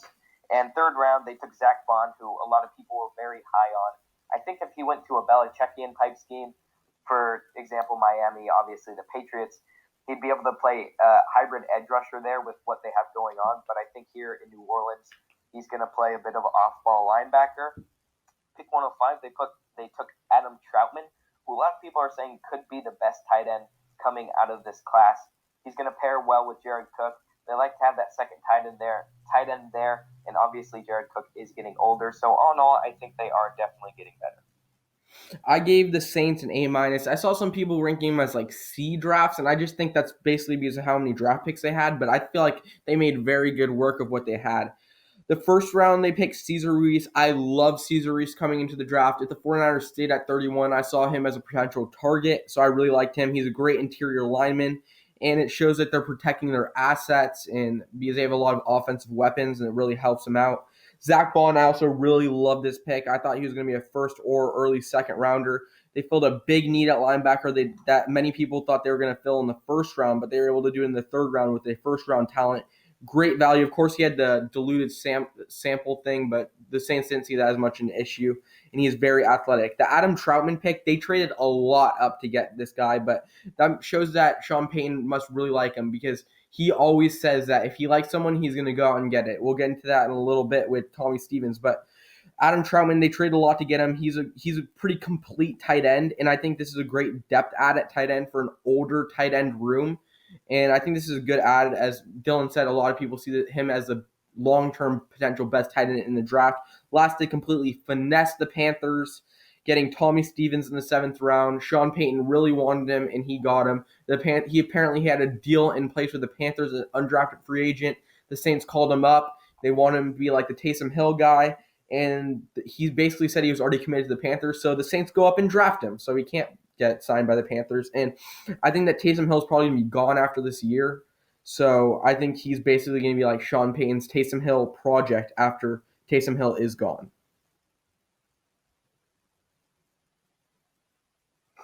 Hello? So yeah, I gave the Saints a plus. I think this one is second team would give an A plus. But Cesar Ruiz, absolute stud. He's gonna be really good for that Saints offensive line. They gotta protect Drew Brees a little more, open up some more running lanes for Alvin Kamara. Because he had like a mediocre season last year compared to his other seasons. Zach Bond is a really good pick. They need some more linebacker help outside of Davis. So Zach will help fill that. As Mateo said, he had that diluted like P or whatever thing that happened, but I don't know. I guess with the new CBA rules, that's not a problem. I read something like that. Adam Troutman, pretty good tight end. He's going to back up Jared Cook. If they run a 2 tight end set, he'll be pretty good there. And I know QB Tommy Stevens was a practice squad guy. I don't really understand that pick. Probably would have got something better. But yeah. Sticking on the Saints for a second here, just a shout out to myself. A few podcasts ago, we were talking about where we thought Cam Newton and Jameis Winston would go. And I did, in fact, say that Jameis would go to the Saints for, it seems, the exact reason why they brought him in. So I like that happened. And overall, I think this offseason, the Saints did manage to get better. But it appears that Drew Brees and this Saints team don't have the best luck in the playoffs. So hopefully that changes this year. Yeah, also adding on that Jameis pick, I really like that signing because they got him for very cheap. Like compared to some contracts that other backups are getting paid. And there's a really good value for Jameis Winston, especially because he's going to be one of the best backups in the league next year. If they really like him, it could be like the Teddy Bridgewater situation where he gets in a little bit and he goes to somewhere else and gets a bigger contract. But if they really like him, Drew Brees might retire after this year because he already has a deal in place with NBC to be a broadcaster. So just to touch on that signing, I really like that pick, especially for how much they got him for. Jameis Winston was the passing leader in the NFL last year. Of course, he threw the 30 for 30, but I just feel him and Cam Newton, I was surprised they didn't get picked earlier, and it's no more Jameis Winston he can see now, so you never know. He's going to be a Hall of Famer, Jameis 101 says, so I like the sign. Okay. Wait, is that confirmed that Drew Brees is retiring after this year? No, I said it could happen because he has a deal in place as soon as he retires, he's going to work for NBC as a broadcaster. Right. Yeah, that sucks. ESPN took like 4 L's. They try to get like 4 announcers. No one wants to announce for Monday Night Football. I guess we're. Hey, I'll announce for Monday Night Football. Yeah, okay. Moving on. The Tampa Bay Buccaneers, solid draft. They helped out Tom Brady a lot, which is weird for me to say with the Bucs in tandem with Tom Brady. Even still, I'm not going to believe it until I see it, and I'm not going to believe it until I see them winning the Super Bowl. But the Bucs, I'm giving them a B-. The first pick they traded with my 49ers, which, internally we had a member of the podcast who at first didn't really understand this very much, considering that they only traded up 1 pick. But I think from the Niners standpoint, they were saying, look, there's teams that want to trade up. They want to take this guy. They want to take Wirfs. Or even so, they were saying, Joe Staley's going to retire. We're going to take him. So the Bucs saw their guy. Tristan Wirfs fell far enough, so they traded up to get him. It's a great addition to this O-line, and they're going to protect Brady, which we saw is something he obviously is going to need as he's getting older, and he's not really the most mobile guy. Obviously, great pocket awareness, but I digress. Pick 45, they took Antoine Winfield, my favorite safety in the class personally, and I think he really completes or adds nice depth to the secondary. They're really young at corner and safety spot. They brought in 2 corners in the draft last year, and I think Antoine Winfield's going to be a complete stud, the words of Matthew. I was going to say, is anyone doing a complete stud counter? Because probably say 50 times, but continue. Oh, I love saying that. I don't know, it's just like a theme. Kind of on the spot.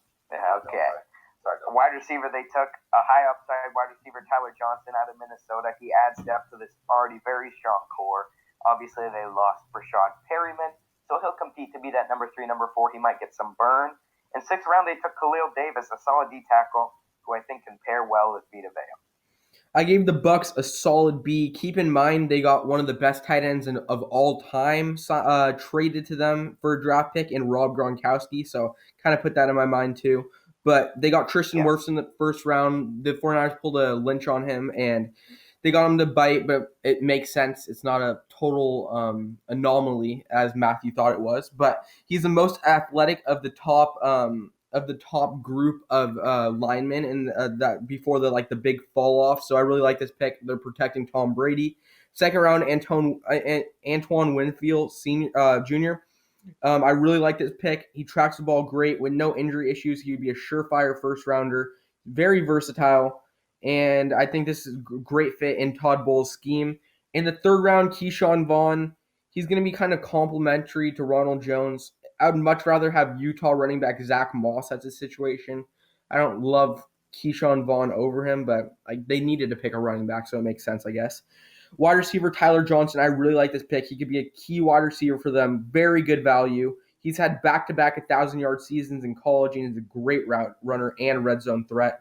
Khalil Davis adds defensive tackle depth.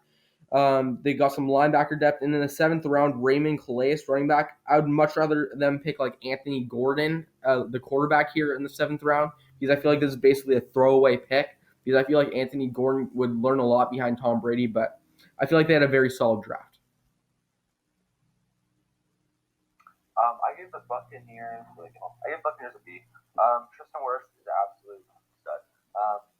But so we were talking about this in the group chat last week, and I didn't really understand why the 49ers traded back just for us to trade up 1 spot for Wirfs, even though he would be there at 14. And I think it was Dylan that mentioned that maybe that they threatened to take Wirfs, and I didn't understand that at the time because you have Staley and McGlinchey at left and right tackle. But now that Staley has obviously retired, that they could have said, "Oh yeah, Staley told us he's going to retire, so we're going to take Wirfs and threaten." So I understand that now. I just didn't at the time. So I like that pick. Antoine Winfield Jr. is a really good safety. He's going to fit good in that weak secondary that they have there. Keyshawn Vaughn, good running back. He's going to be behind who's their current running back? Ronald Jones. He's going to be good there. Tyler Johnson, I really like that pick. He was slowly falling down the board, and I really wanted the Packers to get him. That seems like a theme for these draft grades. I really want the Packers to get him. Well, I did. Every receiver basically in the 3rd and 4th round really wants the Packers to get. Khalil Davis, good pick there. Just nice depth piece. Linebacker depth, and then as Mateo said, I don't like the running back pick because you have another running back. But yeah, pretty good job. B for the Bucs. Now moving on to the hottest division, maybe in the NFL, at least the hottest division in the NFC West. Starting with the Arizona Cardinals, who are going to get my first A+ of this draft grading. Obviously, they started off with Isaiah Simmons. I didn't think they were going to take Simmons. I thought they were going to take a lineman. And going out of day one, obviously, day one is only the 1st round. And I was kind of lower on this pick, not because I don't like Isaiah Simmons at all. I love Isaiah Simmons. It's just I was worried that they weren't going to be able to address this O-line, which obviously we'll get to later. And all I want to say is just please don't misuse Isaiah Simmons. That's my only fear. It's just he's able to do so many things. but if he goes the wrong team, they're going to misuse him. I don't think the Cardinals will do that, but I mean, we kind of saw that a little bit with Hassan Reddick, so I'm a little scared there. But a player and one of the biggest falls, I think, and a big sleeper pick here is Josh Jones, tackle in the third round. I think this makes their draft so much stronger because they really needed line, and Josh Jones is one of the best tackle prospects out of that top few in this draft class. And I think he's a very strong technical player. He's going to have to adapt a little bit to the movement that the linemen in this Cliff Kingsbury scheme are expected to do, but I think he'll do that just fine. They took two nice defensive linemen, Lecky Fotu, big and physical, Rashard Lawrence. He's just a solid athletic D lineman that's going to add depth there. A pick that Matt touched on earlier when we were talking about our sleepers, I believe, was Evan Weaver. Yeah, I think he was a steal, off-ball linebacker / edge rusher out of Cal. I think he's going to find a spot to play here in this Cardinals defense. And another steal, I thought, a guy who I thought would go a little bit earlier, was Eno Benjamin. He's staying over in Arizona. I love that pick. ASU running back. They got him in the 7th round, and that's just great running back depth there with Chase Edmonds, Kenyon Drake as the starter, obviously. And I think Eno Benjamin, he can find his way onto the field. Just really quick, some breaking news. Space Jam 2 is going to be called Space Jam: A New Legacy. All right, now going to the Cardinals. Yeah. The Cardinals draft. I gave the Cardinals a solid A. Isaiah Simmons in the first round. I loved Isaiah Simmons. He basically plays everywhere on the defense, but in the Cardinals 3-4 scheme, just as Dylan talked about, it's hard to project where he will play. I hope they don't misuse him. Actually, I do hope he misuses him because they're going to be a divisional threat now. But I really like the Cardinals picking this and Isaiah Simmons. In the third round, Josh Jones. On my paper, I have in all caps, absolute steal. He's a first-round upside. I see him as better than Austin Jackson, who was picked in the first round. And he's very athletic. He's a great pass blocker. He's a little bit raw, but with development, he's going to be one of the best offensive linemen out of this class, I feel like, of the not like top guys. Defensive tackle in the fourth round, Lakeith Fotu, however you say that. I really like this pick. Run stuffer, adds good depth. Rashard Lawrence, I feel like he's too similar to Fotu, but it's still a solid pick. Evan Weaver, he's a great tackler. He's probably going to play special teams mostly, though. And then in the 7th round, Eno Benjamin, I was clamoring for someone to pick him and Savon Ahmed. The 6th and 7th round, I feel like people disrespect the Pac-12 guys too much, but he was an absolute beast at Arizona State. He stays local. He's a great pass catcher, adds returner depth, and I feel like he had third-round upside, so I really like that pick. So this is my third A+ I'm giving out, but if I could, I'd give this an A++, but that doesn't exist. Isaiah Simmons, I'm just going to say this first. I don't have to say it for 1, 2, 3, 4, 5, 6, 7 people that are all absolute studs. But Isaiah Simmons, like they mentioned, I hope they don't misuse him because this guy can literally play everything. Slot, corner, safety, linebacker, DN, anything. Great pick there. Josh Jones, I don't know why the Packers didn't pick him, but I'm just talking about the Packers. B-. Great. Yeah, B-. Josh Jones, absolute steal in the third round. I don't know why he was falling so much. Actually, I don't know why any of these tackles are falling so much. But good for Josh Jones. Finds a good spot there. Can help protect Kyler Murray. And then Lee Kai, Fotu, and Rashard Lawrence. Your two, these guys could be your defensive tackle 1 and defensive tackle 2s or 2 down the line once they develop. I think these are really good picks. Mateo said they're similar. I don't see any similarities between the two. I mean, maybe they're good run stoppers, but I think Lawrence and Fotu's game is very distant from each other. So I think they're going to complement each other nicely. And my boy, Evan Weaver, out of sorry, to California earlier. I really like him. And then local boy, Benjamin. Sorry. Yeah, just to touch on the Cardinals a little bit because they're big risers in this division and the NFL as a whole. I think they have the potential to be something nice, which is really scary to me. I might be more scared of the Cardinals than I am of the Packers. But the reason Okay. One has Aaron Rodgers, one doesn't. Oh, my goodness. By the way, one thing that I will say is Kyler Murray had a great rookie season, but a lot of people, they're like top 8 for quarterback rankings. I think that's a little too soon for that. Yeah, no. That's a bit of a reach. Yeah, me too. But the thing I didn't like originally about the Isaiah Simmons pick is I thought we were going to see shades of the Browns where they're a team that's going more with finesse and less like technicality and just the basics of a winning football team. They're just going with those finesse and skill players. But I think Isaiah Simmons is used best at middle linebacker. I think a lot of people see him playing safety, but I think he's best at middle linebacker because he just has so much range. And I think you need to have them up there in that front so he can stop the run. And I just really hope that's what the Cardinals do with him.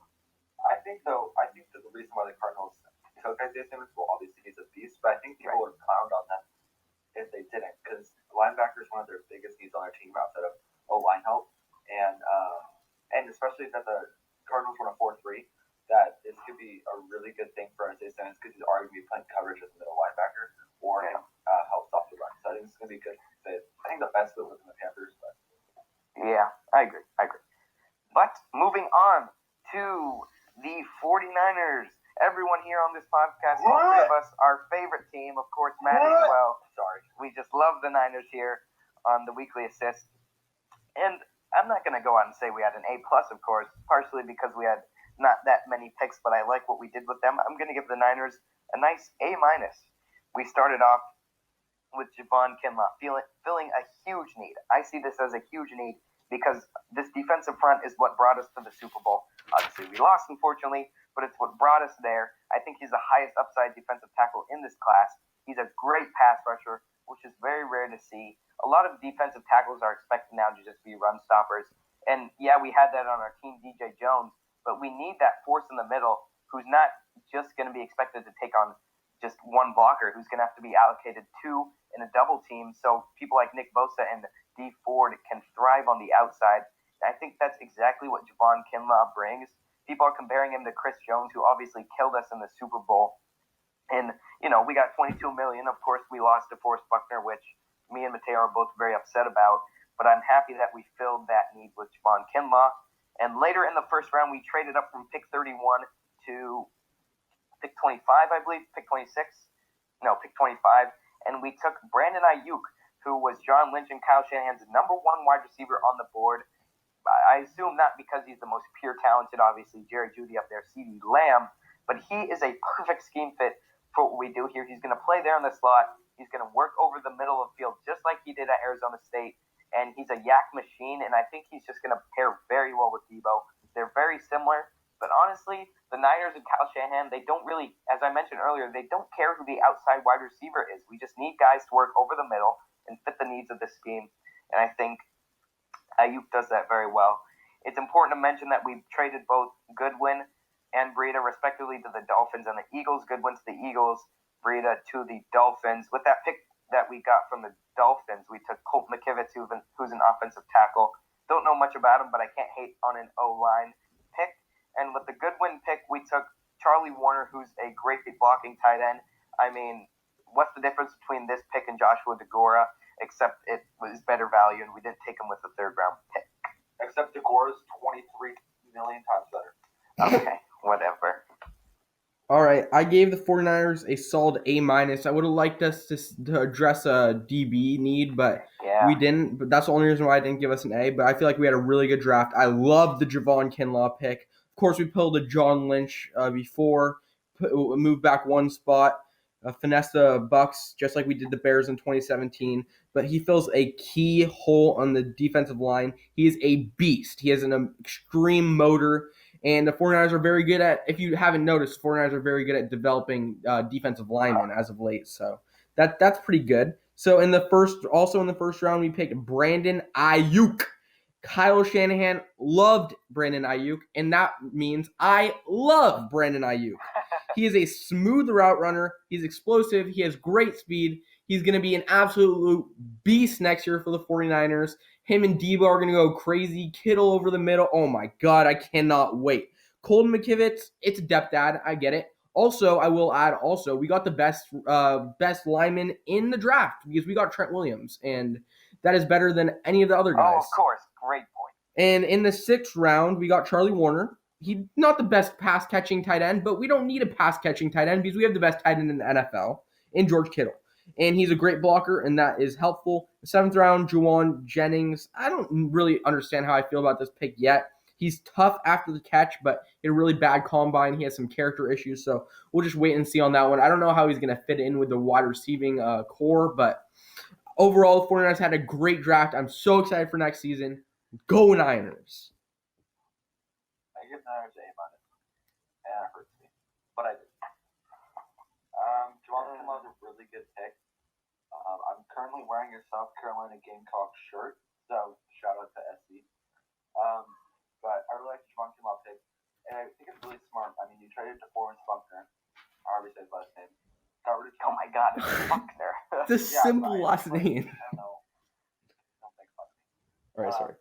Save $22 million, and I think Kinlaw has potential to be better than DeForest Buckner in the future, but I like Kinlaw. Ayuk, not going to say anything about the Packers, but I think he's a really, really, really, really, really good player.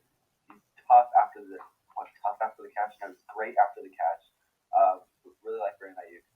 I don't know the rest of these guys, to be honest, but I know you guys were really active in these later rounds, getting Trent Williams. Getting Matt Breida, getting rid of Goodwin. You guys saved $32 million with 2 moves. Yep. That's why we're the best. No, you're not, because you didn't win the Super Bowl. Yeah, second best. Okay. But pretty good. That's what I do appreciate about our franchise and John Lynch. He's aggressive, but he's also smart. He got rid of $32 million in this free agency process, and also brought in some more talent, which gives us opportunities to bring in even more talent if we'd like to, leading up to the season and going into the season.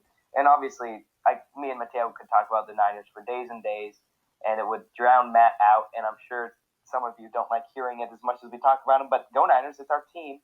One last thing I'd like to mention, we didn't really talk about too many undrafted free agents here, but obviously we traded one in Matt Breida, who was an undrafted free agent, and he became a star. And a player that I really liked and I thought he would go in the 6th or 7th round was Jermichael Hasty, a running back that we brought in, and I think he has the potential to be something nice here for the 49ers. I'll add a couple more things. Matthew said that Javon Kinlaw could be better than DeForest Buckner. I agree, but I feel like 49ers fans are going to be way too hard on Javon Kinlaw in his first couple years, because DeForest Buckner wasn't DeForest Buckner his first year. All of our line pieces they had to develop, and especially because Kinlaw is taking the 99 from DeForest Buckner, I think the 49ers fans need to take a step back. He's not going to be as good as DeForest Buckner his first year, but he could long term. So we need to take a deep breath on that one. But I 100% believe in Javon Kinlaw. As you touched about on Breida, I feel like he's going to go crazy in Miami on that up-and-coming team. I really like Matt Breida. I feel like that's a great situation for him. And I was sad to see him traded. It made sense for us, but I'm glad that he went to Miami. And then another undrafted free agent for the 49ers I love is Savon Ahmed. I've watched him at Washington for so many years. He's always been super reliable. I really like him. I'm hopeful that he makes the team. One thing I just want to say real quick, you guys saved $32 million, but that's going to go away next year when Kittle's a free agent. Oh, yeah. Okay. Before next year, because we're already in discussions. At least we have a tight end to pay, okay? I know. I'm just giving you a hard time. By the way, I do not care how much money we give George Kittle.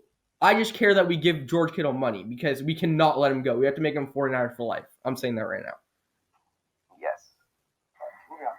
But moving on to our biggest divisional rival, the Seattle Seahawks, who, thank goodness, every year they stink up the draft. It's absurd, because what the Legion of Boom Seahawks were built off was great drafting, not necessarily in the first round, but in the later round, finding gems like Earl Thomas and such, and that has really just fallen off the cliff. And it continued to be that way. I'm giving the Seahawks a D+. That's being generous. Pick 27, they took Jordan Brooks. I'd heard of Jordan Brooks, of course, but not anywhere near the first round. He has high upside. I'll give him that. I'll give the Seahawks that. I think he can develop well, but I'm just really confused on the pick. I feel like Epinesa was there. Yeturgos Matos was even there. And I feel like that's a bigger need, especially if you're losing Jadeveon Clowney. But I don't know. And then moving on, we have Darrell Taylor. He's like a 3rd to 4th round prospect, and they took him at pick 48. I don't know what they see out of him. They have that. He has this kind of viral clip on Instagram at Tennessee where they're asking him, like, what's going to happen before the game? And he's like talking all this mess to the camera and saying how they're going to destroy him. So I get I guess he's a high character guy. And they took line, thank God, because they never take line, they never protect Russ. They took Damian Lewis out of LSU. He wasn't the best O lineman on that pretty good O line core at LSU, but obviously fills a need. And then they took Colby Parkinson, who should pair well with Disley, who was hurt. But if you remember, they brought in Greg Olson. They have Nick Vanette there as well. So that room is kind of full, but you can't have too much talent. I gave the Seahawks a D+, and I feel like that's a little generous. The first round that Jordan Brooks picked, that was just shocker. Of course they pulled the Seahawks. They picked L.J. Collier, who played in less than 15% of their snaps last year in the first round last year. And they picked Rashad Penny, who's basically already seen as a bust in the first round 2 years ago. So it's a real Seahawks move. They never have a lot of first-round success. They always make their money in the later rounds. But Jordan Brooks, I feel like he's bad in pass coverage. I really don't love this pick at all. In the second round, Darrell Taylor, he was overdrafted. He has slow instincts. Epinesa and Okwara were there in the second round. Just a horrible pick by the Seahawks right there. And Damian Lewis, there are better guys available, but at least it's line. That's what I was thinking. Colby Parkinson, I feel like I've been watching him at Stanford for like 10 years for some reason, but I always remember him at Stanford. He was very good at Stanford. I definitely was there for 4 years. It was probably like 8. I don't even know. I feel like I've seen him for so long there. But I really like this pick. I actually hope he went to the 49ers because I remembered him for so long. But he's a red zone threat. He's not the greatest blocker, but I like him. I really like him. DJ Dallas, I really don't like this pick. He has ball security issues. He does run like Le'Veon Bell with where he uses blockers, but I do not like this pick at all. Alton Robinson, it was a good value pick. It was a bad draft for the Seahawks. Okay, so I get the Seahawks at 10. This is my first draft. I get it. I don't feel bad. If you're going to go for a linebacker in the first round, why would you go George Brooks? I mean, Patrick Queen was on the board. God. And you really need edge because Clowney's not returning. I'm sorry. They already gave away his number, by the way. Yeah. Yeah. He's not coming back. So you really need edge, but you just skip over that in the first round and skip over Patrick Queen for Jordan Brooks. Then, like Mateo mentioned, Epinesa and the other brother, I'm blanking on their last name. Julian Okwara. Yeah. They were both there at 48. Didn't take them. I like the Damian Lewis pick. I like it. I mean, they finally protect Wilson. That's all I like in this whole draft for them. I never heard of Colby Parkinson. Don't shoot me. Never heard of him. Maybe Dallas, that's just us, Mateo, as Oregon and USC. Yeah, Pac-12 guys. Yeah. I don't like DJ Dallas at all. Alton Robinson, he's okay. He has shown flashes of having potential, but I just don't like him at all. Freddie Swain, what a name. No, don't like him. And Steven Sullivan, never heard of him. So yeah. It's just becoming a theme lately that the Seahawks just mess it up, and I don't get it. I don't get what I don't know. Now, rounding out this NFC West with the last team in our draft grades, the Los Angeles Rams, who I'm giving a solid C. Not the best draft, especially here, pick 52. They didn't have a first-round pick. Pick 52, they took Cam Akers. Again, my stance on taking running backs, especially when you have bigger needs, I digress. I could go over and over. But I feel like he's just redundant and pretty similar to what you have with Darrell Henderson there. Obviously, that's a really big need that you lose Todd Gurley, but I don't know if that's the best guy to fill it. They took Van Jefferson out of Florida. He's a solid wide receiver. I think he could be the long-term replacement from Robert Woods. People are a lot higher on Josh Reynolds than I am personally. They obviously lost Brandon Cooks, so they're going to need a guy to find a way to fill in there next season. They took Terrell Lewis, linebacker out of Alabama. Very solid, mechanically sound player. They lost Clay Matthews, obviously, and they need help at the edge, and I think Terrell Lewis could fill that. And then they took Bryson Hopkins, which I don't know. He's going to be their third tight end. They could have looked to take cornerback or offensive line. They obviously have Tyler Higbee there, and they have the other brother. What's his name? Tyler Higbee and I'm blanking. We're all blanking. Jared Elver. Yeah, I have no idea. I can picture his face. Gerald Everett. Yeah. Gerald Everett there. They have Tyler Higbee and Gerald Everett. So Bryson Hopkins is going to be their tight end 3. I just think there was other places they could have looked, but it was good value for his skill set. All right, Rams. I give him a solid B. Second round, Cam Akers. He had a horrible college line, so it's hard to like grade him off of that. He's hard to bring down, and he's good at reading fronts while he's running. So I feel like he could be a pretty solid addition. They needed a running back, but I feel like it's a little higher value.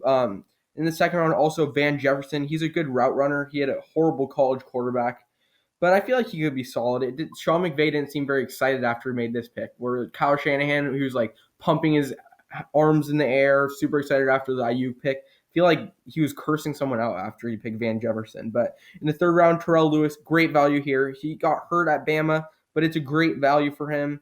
He's a good pass rusher. And in the third round, Terrell Burgess, he's a good scheme fit, good instincts. Bryson Hopkins, he's receiving tight end. I guess he could work, but as Dylan said, they have a lot of tight ends there. And Jordan Fuller, special teams. The rest was meh. Pretty good draft. B. You guys might be surprised by this, but I'm giving them a D. Just because the main reason, if you look at this like face value, just look at this draft, you're like, oh yeah, this is pretty solid.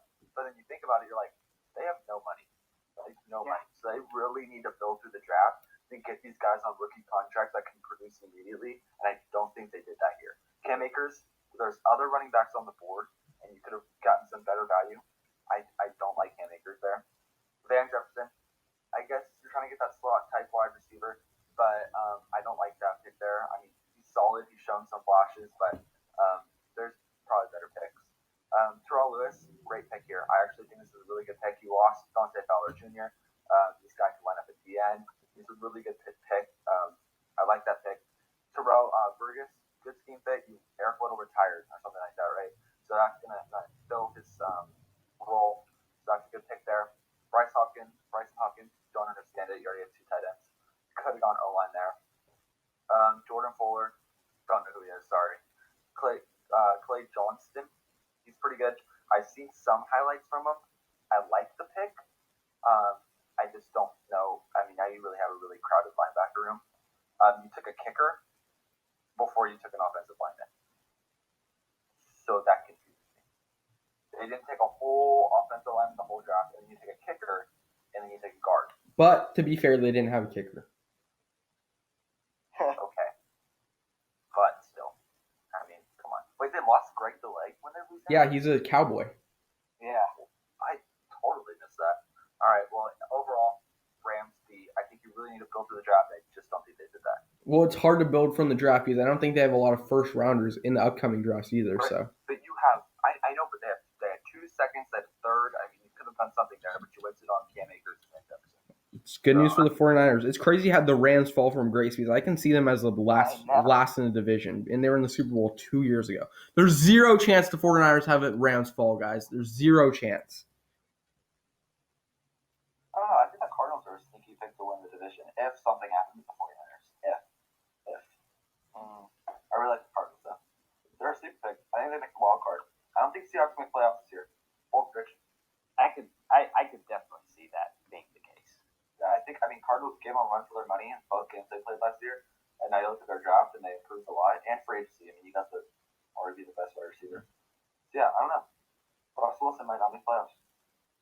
We will see. And that wraps up our draft grades. Next week, we will be back with the AFC draft grades. We're going to have a lot more segments, I bet.